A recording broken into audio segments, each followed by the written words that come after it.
And thank you to Ben for extending, and the Senate as a whole, to extending the invitation to share some thoughts and ideas on this topic of seizing the moment, teaching and talking about race and racism today for us as a community here at Ohio State University. We are, and I'll just dive right in because I only have about 10 minutes or so. I'm going to save a little time to take some questions. It is critically important that we recognize the moment that we are in right now. From late May through the present, we have witnessed the largest mass public demonstrations in American history. They have exceeded by multiple factors anything that we have seen in the past, far surpassing any public demonstrations during the civil rights movement. And the goal of these demonstrations has been threefold. The first has been to seek justice for the victims of police violence and extralegal violence.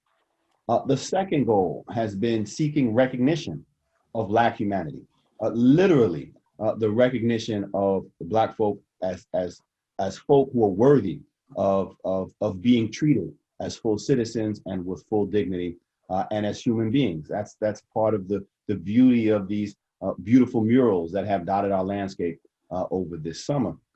And the third, and this applies, I think, especially to us in education, has been seeking honesty, an honest account of the past. This is why murals, and this is why monuments and memorials to the past, to the Confederacy, to white supremacy, have become targets for reinterpretation, why demands have been made that they be taken down.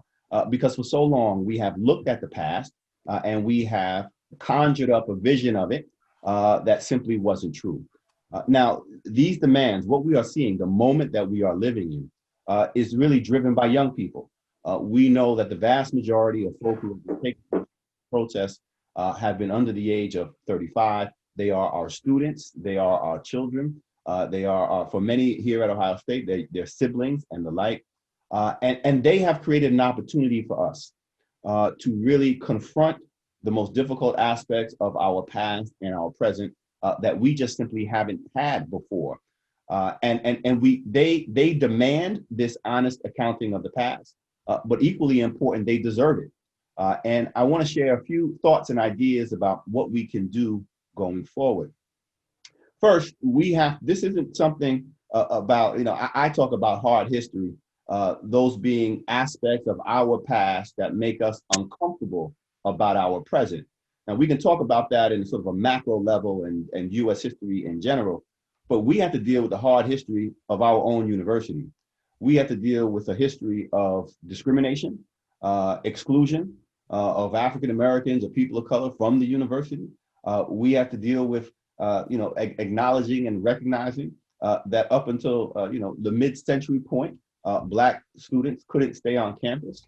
We have to acknowledge that up for the better part of the 21st century, from about 2001 to 2015 or so, there was a steady and consistent decline in Black enrollment.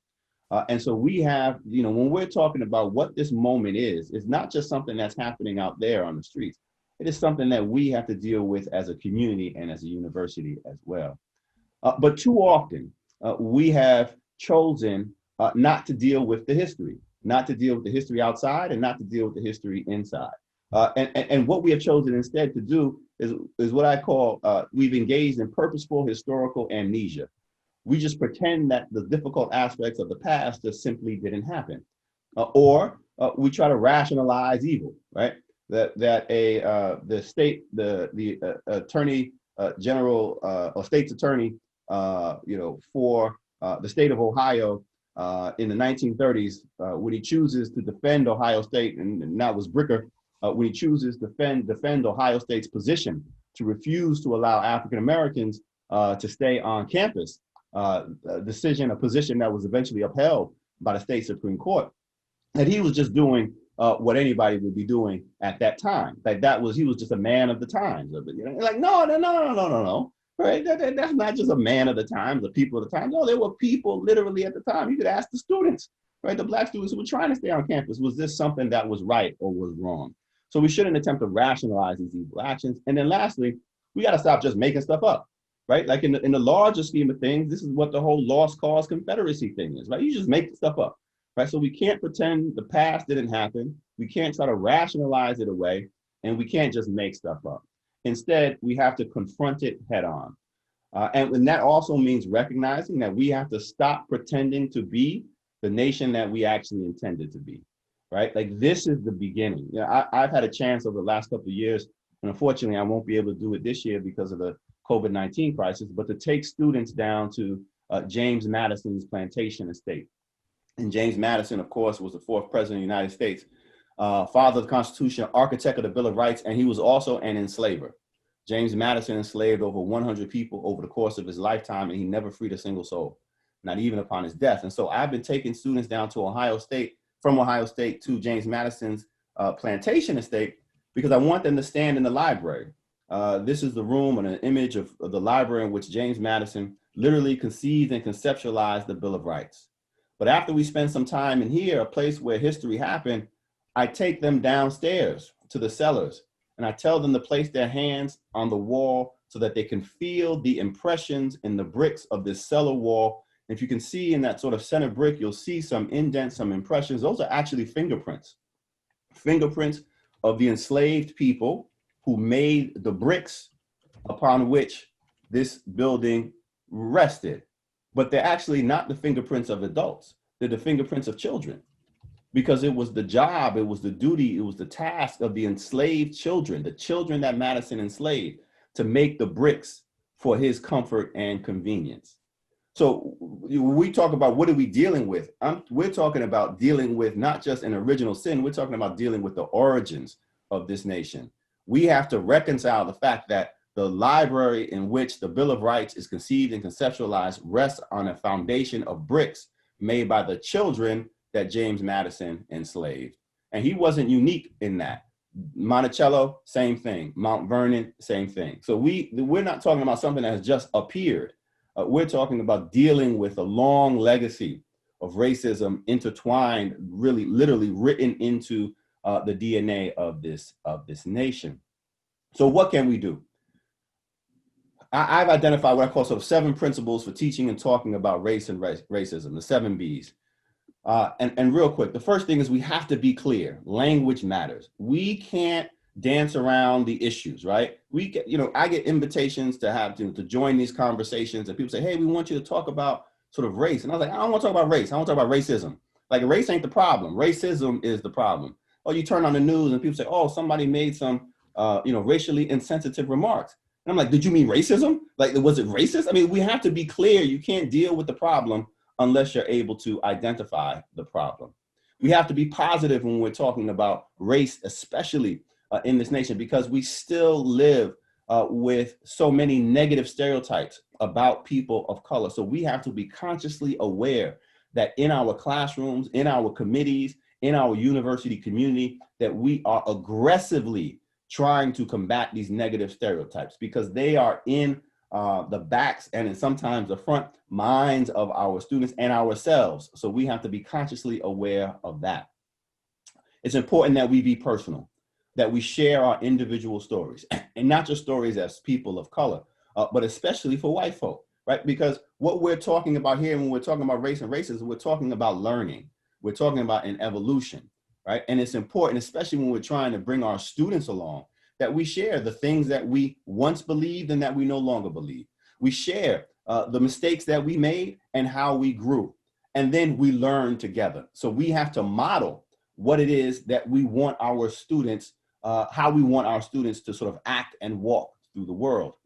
At the same time, we can't be afraid of our students, right? We have to be open to dialogue and discussion with our students. And in fact, we need to let them guide our conversations, guide where it is that we want to go, and even guide and inform the policies that we make. We have to start. I'm a civil rights historian, and I'm a big fan of a civil rights veteran by the name of Ella Baker. And her organizing mantra was start where the people are. And I say we have to start where the students are. That means we have to get comfortable with some of the uncomfortable things that they're going to say, but that's okay. That's part of the learning process, and we can all learn together, but it's important that we be open to our students. It's critical that we be specific, especially when we're talking about racism. Sometimes we are talking about personal manifestations of prejudice, but a lot of times we need to be talking about systemic racism.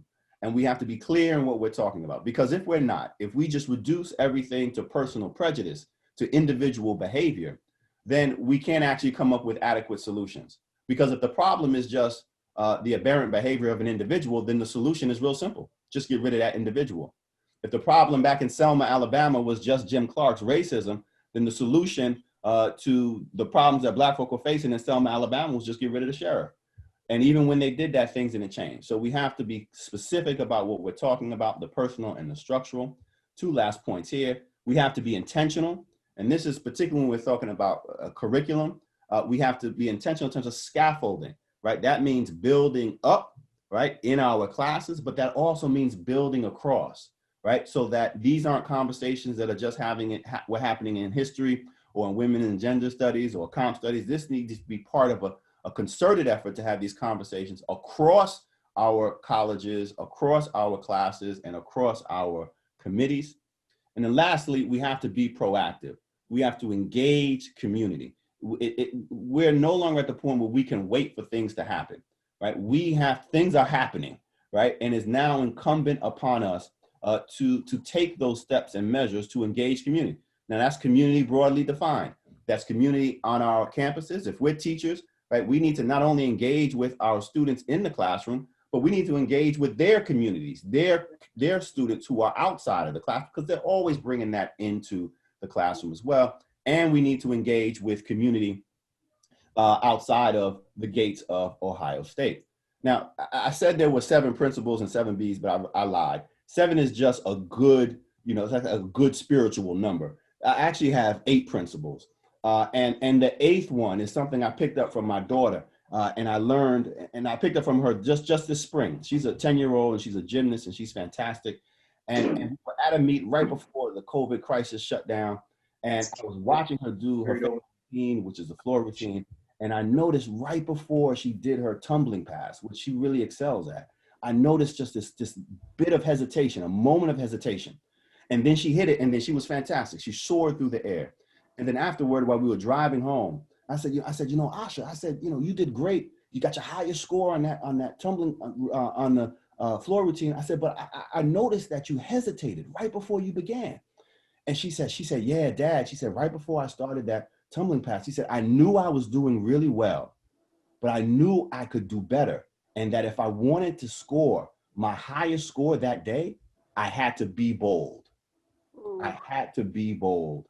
And then she said she went for it. And so that's what we need to do. That's the 8th principle. This is the moment where we have to be bold, not only in our thinking, but also in our action. For too long, we've either sat on the sidelines or we've just moved too cautiously and carefully. But the times dictate that we be bold, not only when talking about race and racism, but especially moving from talk to action. So and we can do it. Lord knows we can do it. If we can deal with this coronavirus, COVID-19, then we can deal with this. But we do have to be bold in our action. And so with that, I will stop and maybe we have a moment or two for questions and comments. And I'll stop sharing. Thank you. Thank you. Yeah, just a kind of quick question as a historian, what's your feeling about, for example, the kind of ways in which much of this institutional racist history remains etched in our buildings and our geography? Bricker Hall, for example. Is this, as we kind of reflect on this, obviously we want everybody to be aware of that history. Is this also something we should be thinking and talking about in terms of how to move forward? Yes, that's a great question. And I think it is absolutely something we need to be thinking and talking about moving forward. Often when we hear those conversations and discussions, whether it's about a monument or the naming of a building, people say, oh, you're trying to erase history or something like that. Like, no, that's not at all. Last time I checked, nobody descended from on high and slapped Bricker's name on Bricker Hall, right? Like that was a decision made by people at a particular moment in time in a particular political context. And so I think it is actually a sign of a healthy society, of a democratic society, that we pause now and then, here and again, and say, hey, do the names on our buildings, do the monuments and memorials that we have in our public spaces, Do they actually reflect the principles that we uphold and adhere to today? And so now we may come together and make a decision like, no, we're okay with that. That's fine. But then that doesn't mean that in 150 years we will say, hey, we're still okay with it. So I Right. think it is something that we need to do. And I think it's something that we need to do systematically and regularly. And if we do decide to change something, I understand that changing a name or removing a monument or memorial is not going to lift people out of poverty, right? It's not going to save any lives, but it is modest, but it is meaningful. And I think that is important for us in this moment. I agree. Thank you. Good luck, everyone.